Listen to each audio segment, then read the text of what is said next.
Еще совсем недавно это карткировское местечко Сан-Городок всеми, у кого есть мобильник, считалось своеобразной мертвой зоной. Не позвонить, не выйти в интернет, в общем, сигнал от дальних передатчиков сюда просто не доставал. Второй этап республиканской программы информатизации позволил брешь эту закрыть. Жители республики, абоненты Мегафона все больше скачивают информации из глобальной сети. И жители районных центров, малых населенных пунктов на самом деле скачивают информации зачастую больше, чем жители крупных городов.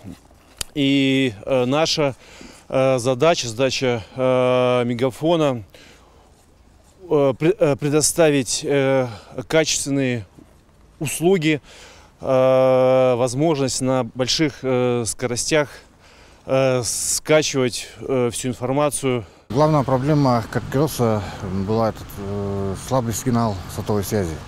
И, конечно же, установка базовой станции Мегафона улучшит сотовую связь, и жители могут пользоваться интернетом.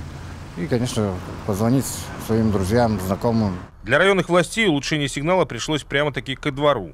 В Карткиросе один из банков проводит пилотную программу по так называемым бесконтактным платежам. Совсем скоро все предприятия района полностью перейдут на безнал. Мы хотим добиться того, чтобы деньги ушли с нашего обихода, и мы пользовались только или картами, или телефоном одним, из которого можно решать все вопросы, и, там, находясь в любой точке района.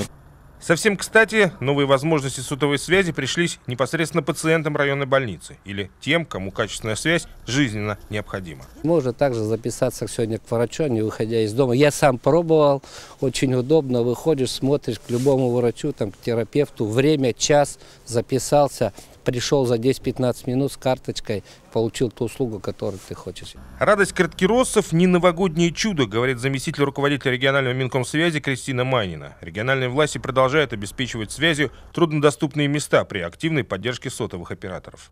До этого был Данаёль и Козлук. Сейчас мы добрались до Карткироса. Казалось бы, всего лишь в часе езды от города у нас неустойчивая мобильная связь, поэтому мы в том числе эти районы, эти населенные пункты также пытаемся покрыть для того, чтобы населению было комфортно пользоваться различными сервисами, смотреть фильмы, общаться, в том числе пользоваться государственными сервисами, государственными муниципальными услугами. Этим, впрочем, региональная поддержка не будет ограничена. В следующем году Карткиросскому району снова добавят мобильной скорости. По крайней мере, вдоль всей автотрассы уж точно. Максим Васильев, Дмитрий Ведерников, телеканал Юрган, Карткирос.